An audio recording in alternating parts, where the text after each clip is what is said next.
My name is Zach Hepburn, I'm the General Manager of the Astor Theatre, and I am absolutely gobsmacked to see so many of you here to revel in some xenomorph glory for the Alien There's a little film that was also released a couple of days ago called Avengers Endgame. You may have heard of it. The fact that there is 900 of you here to celebrate these films, which are, one of them is 40 years old, one of them is not far off that, in 4K and in wholly 70mm, is really heartwarming. So you should give yourself a huge round of applause for celebrating.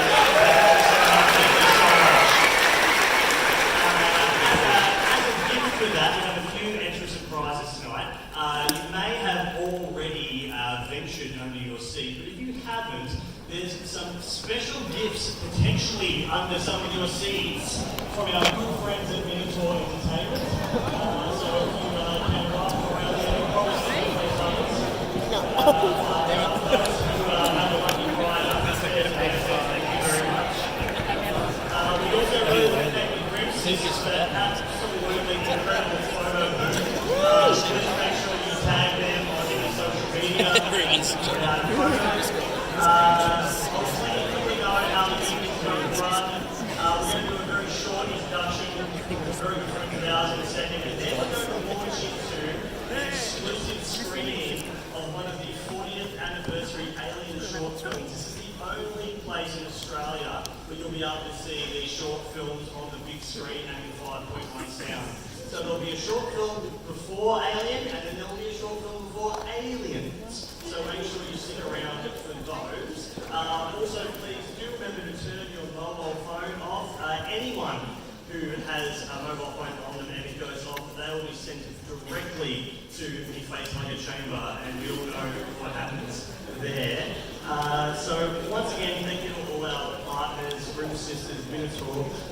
Please do remember to grab a new Astor Theatre calendar. We have a lot of cool stuff coming up, including a Terminator 2 double, which you just got teased with then. But without further ado, for the 40th anniversary edition of Aliens and our 7mm presentation of Aliens, we have two very good friends of the Astor joining us this evening to give you a little bit of cultural and critical context before we kick off the evening. So would you please join me in welcoming author and film critic Emma Westwood and artist and illustrator Tristan Jones.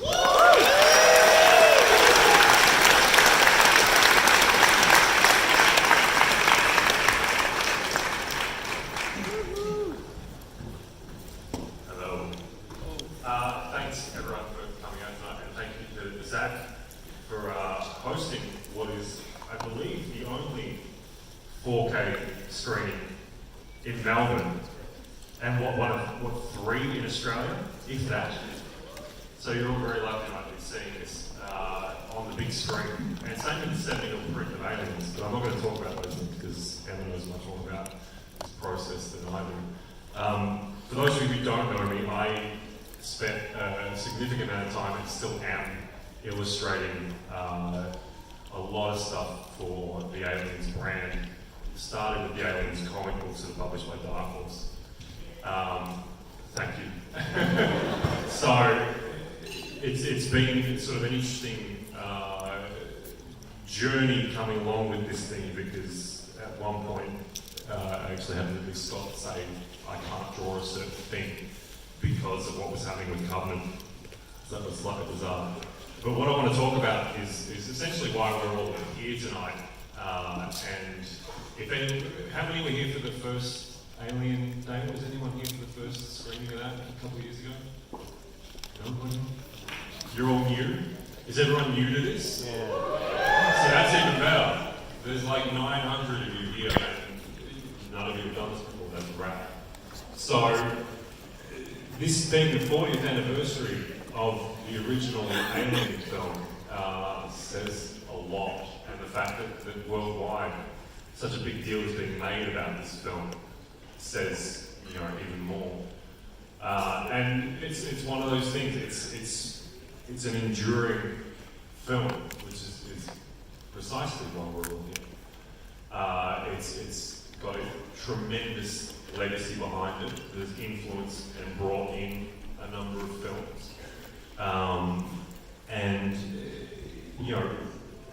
what's most fascinating about this film, and I think what brings people back to it every time and why it has, and I know there are people who take, sort of take offence to when people talk about films sort of aging and being off their time and this sort of thing, but the reason Alien, endures and still holds, again, another term that people seem to find offensive in the film world, stands up to the test of time, is that it's basically perfect. And I say that with every ounce of sincerity. It's a perfect horror film, it's a perfect science fiction film, it's a perfect film. It's a great ensemble. And I think the thing that really works, it feels real. And I think that's why it endures. Much better than so many other films, and I think even the films that followed in its footsteps sequentially, because it plays everything for keeps. But the mere fact that the film itself is just called Alien, I think is the true indicator here, because nothing, I think, has even come close to being as remotely alien as what you see in this film. And speaking as someone who's worked very hard to essentially rationalize the title creature and creatures of this film, it's almost impossible. And that's what makes it terrifying, and that's what makes it endure, is that there are still so many questions about the creature that even when the creators go back to try and answer these questions, they still can't do it. And I love Prometheus and I love Covenant, but even going back to the well like that, the creature is such perfection that it just endures and it creates more questions every time you try to answer them. And I think the imagination that this evokes is why we're all here today and why 40 years on we're celebrating this film and its sequels. But really, here at the core of it, we have a perfect film. And I'm really, really glad that everyone is here. We have a full house here. It's nuts. Like looking out here, there are only a few seats open. And so thank you to everyone that came out that. It is really great to see this. So hopefully, you guys will all continue to show this passion as we transition through to Disney ownership. And, I'm sure we won't be seeing the Guardians of the Galaxy fighting aliens anytime soon, thank God. But, I look forward to seeing this film in particular persist. And I'm just glad that I can kind of share this and everything that I've kind of done personally and professionally leading up to this point to see everyone here as well. Really, really does give me a lot of hope to see that this will continue to enthrall audiences the way it did for me when I was way too young to be watching it. And continue an obsession with a creature that is so perfect that it will never be able to be explained properly. And so on that note, I hand over to Emma. Thanks, guys.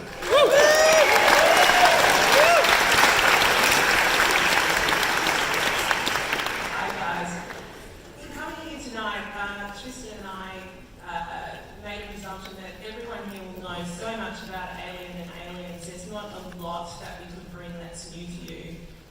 So Tristan decided to talk a little bit about this enduring legacy, and I decided to talk a little bit more about what is actually happening here tonight, what you're seeing tonight, the context, and also the formats that you're seeing the films in.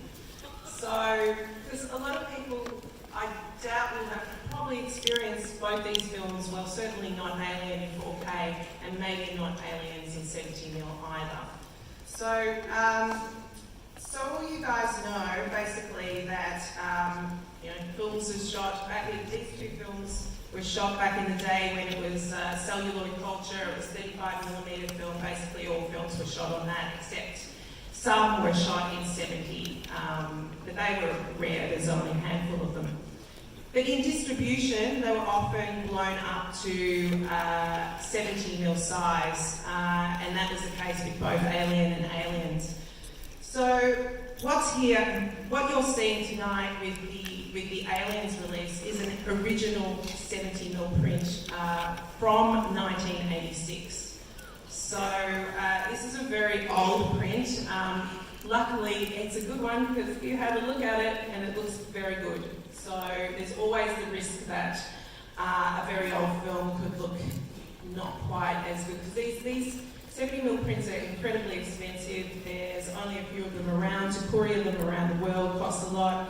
It relies on the cinemas, the handlers to make sure that they don't actually get scratched or fall apart. But this is a good one, so you're in for a bit of a treat.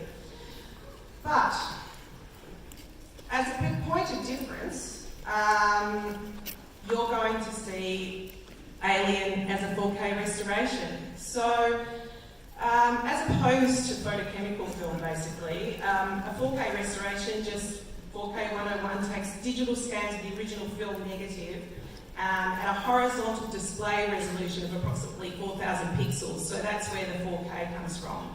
So it's really impossible to make a direct comparison between 4K and analogue film because film itself is physical. When we're talking about digital, we're talking about bits and microchips and all of that, so not an actual physical form. And film doesn't work in pixels, there's no correlation between the two. So in fact, digital pixel technology is still unable to replicate the richness, depth and smoothness of traditional photosensitive methods. 4K is the closest we have at the moment, but there is still 5Ks inching in, who knows what will happen in the future. So probably the greatest appeal of 4K is the opportunity to fix and adjust any degradation of a film print that may have experienced over time. So film, as I said, very delicate, so it goes without saying, a 40-year-old movie is going to have suffered some wear and tear.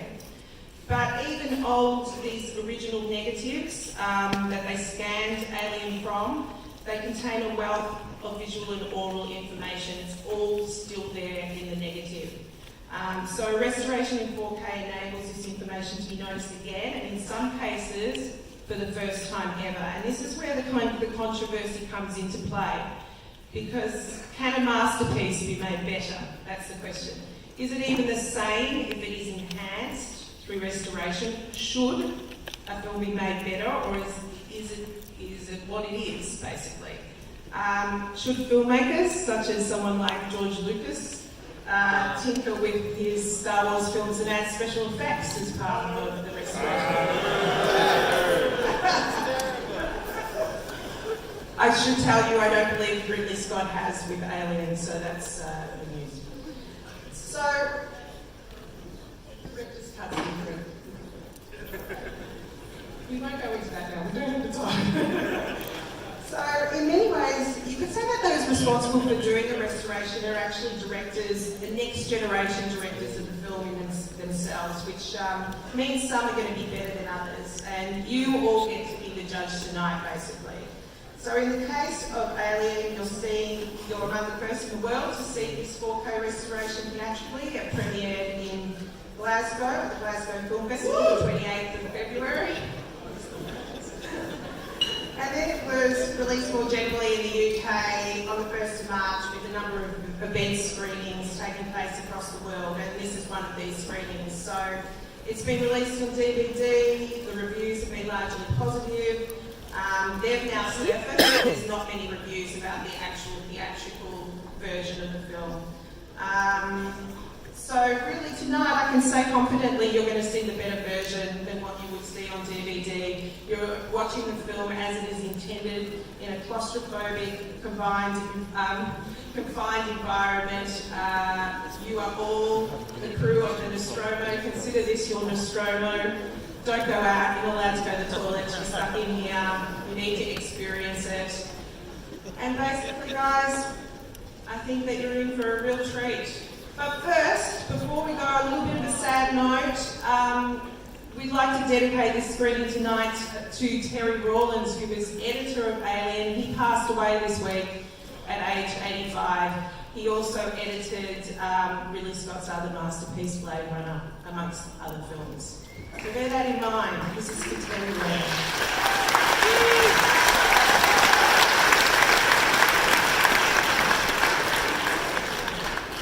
let's do it. Turn your phones off. Remember, at the Astor, no one can hear you scream. And happy Alien Day. Let's go. Cheers.